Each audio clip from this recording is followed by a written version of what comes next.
एक फैक्ट ये है कि एम्स दिल्ली का 2021-22 का जो सरकार ने बजट अलॉट किया वो था लगभग 3800 करोड़ रुपए।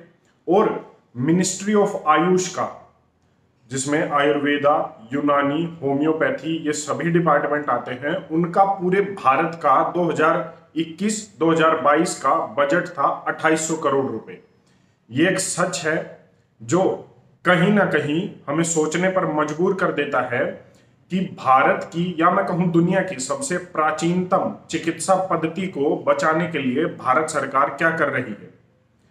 ऐसे ही एक और सच के बारे में आज जानेंगे जो मुझे लगता है ये निर्णय आपको लेने के लिए मजबूर कर देगा कि जिस चिकित्सा पद्धति को आज भारत की सरकार बढ़ावा दे रही है वो कैसी है। और मेरा यह अनुरोध है कि आप क्या राय रखते हैं, वीडियो को अंत तक देखने के बाद इस विषय पर एक बार कमेंट करके जरूर बता देना।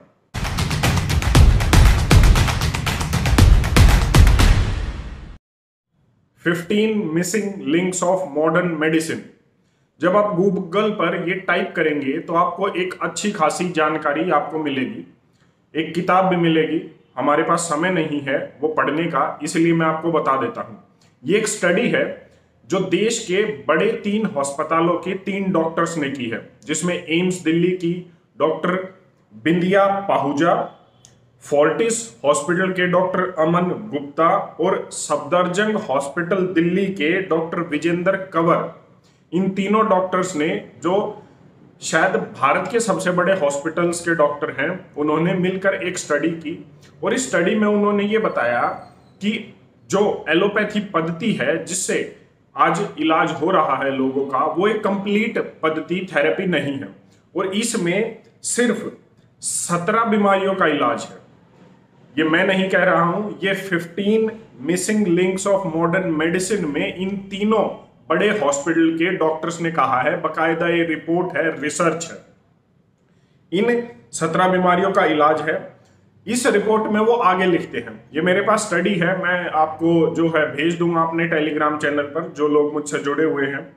उसके बाद ये आगे लिखते हैं कि cancer, asthma, allergy, diabetes, Ebola, HIV, obesity, मोटापा, इसका कोई भी इलाज एलोपैथी में उपलब्ध नहीं है। और वो सिर्फ इनके लक्षणों को, जो है इनसे होने वाले दुष्प्रभावों को कम करते हैं। मतलब एक क्लिनिकली, एक जो आजकल चल रहा है, मैं मेडिकल साइंस में बोलूं तो लैब रिपोर्ट्स का इलाज होता है जब आपको इनमें से कोई बीमारी हो जाती है, मरीज का इलाज नहीं होता।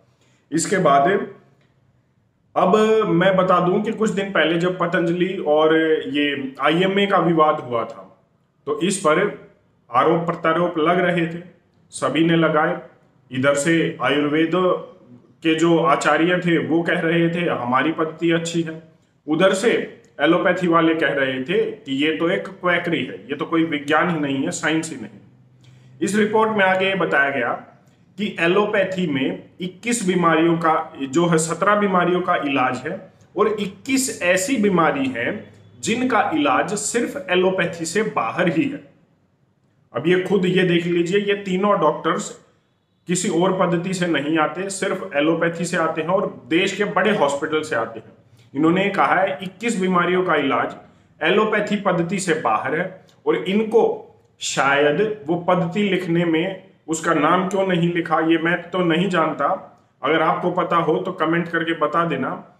मैं ये मानता हूं कि उस पद्धति का नाम आयुर्वेदा है। मैं इतना जरूर कहूंगा कि आज आयुर्वेदा में पूरा इलाज नहीं है और उस पर रिसर्च होने की बहुत ज्यादा जरूरत है। लेकिन अगर आप पूरे देश की आयुर्वेद की पद्धति को सिर्फ एक अस्पताल एम्स दिल्ली से भी कम का बजट देंगे साल का, तो रिसर्च कैसे होंगी। मुझे लगता है ये कहीं ना कहीं खत्म करने की जो है और सरकार जा रही है। एक बार आप जो है इस खबर को, न्यूज को एक बार देख लीजिए, उसके बाद फिर आपसे बात करता हूं। बिना फैक्ट्स और रिसर्च के मॉडर्न इंडिया परिवार बात नहीं करता। ये देख लीजिए जिस पर आज की वीडियो में मैं बात कर रहा हूँ। इस न्यूज़ के बाद आपसे फिर दोबारा से कुछ जानकारी दूंगा। एक बार ये देख लेते हैं।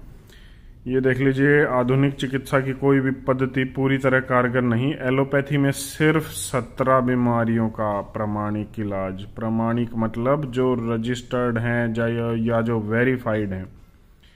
अब ये देख लीजिए, यहाँ पर ये सलाह दिया कि सभी चिकित्सा पद्धतियों का समन्वय हो, मतलब आपस में एक दूसरे के साथ काम करें, एक दूसरे को गाली देना बंद करें। 17 बीमारियों का प्रामाणिक इलाज है, जबकि 21 बीमारियां ऐसी हैं जिनका पूर्ण इलाज एलोपैथी से बाहर ही संभव है। और ये बात कौन कह रहा है? एम्स दिल्ली के डॉक्टर बिंदिया पाहुजा, फोर्टिस के अमन गुप्ता और सफदरजंग हॉस्पिटल के doctor Vijendra Kanwar. 15 missing links of modern medicine, ये जो रिसर्च रिपोर्ट है मैंने वीडियो में बात की, ये है, इस नाम से है। कैंसर, दमा, एलर्जी, गठिया, इबोला, गठिया मतलब जो आर्थराइटिस की बीमारी होती है, आनुवंशिक विकार, डायबिटीज, HIV, मोटापा, ओबेसिटी, पोलियो, इनका कोई इलाज नहीं है। कहने का मतलब ये है कि जब एलोपैथी, आयुर्वेदी, होम्योपैथी, आयुष डिपार्टमेंट और एलोपैथी जब एक साथ मिलकर काम करेंगे तभी कुछ हो सकता है, वरना ऐसे ही देश बीमारियों की गर्भ में जाता जाएगा। मैं खुद मेडिकल फील्ड से हूं, तो मैं ये तो नहीं कहूंगा कि आयुर्वेदा भी एक कंप्लीट पद्धति है आज के दिन, क्योंकि उस पर रिसर्च नहीं हुई है।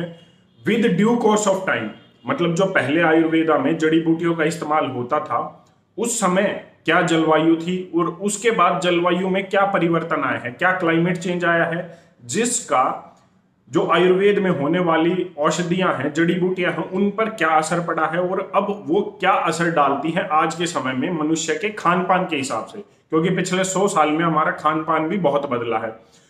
तो इन सब चीजों पर रिसर्च होनी चाहिए, और वो रिसर्च तभी होगी जब सरकार कदम बढ़ाएगी। जब तक सरकार कदम नहीं बढ़ाएगी तब तक ना तो आयुर्वेदा में रिसर्च हो सकती है और ना ही किसी भी पद्धति को बढ़ावा मिल सकता है। मुझे लगता है कि आयुर्वेद और एलोपैथी पद्धति का संगम जब तक नहीं होगा, जैसा मैंने पहले भी कहा, एलोपैथी अगर इमरजेंसी ट्रीटमेंट की बात करें तो उससे बेहतर आज के दिन कोई भी नहीं है।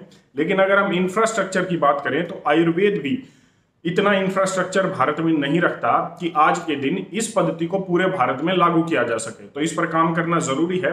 लेकिन मुझे लगता है ये स्टडी भी ये बताती है कि जो आरोप प्रत्यारोप लग रहे थे वो कहां तक जायज है और एलोपैथी पद्धति कितना दम रखती है।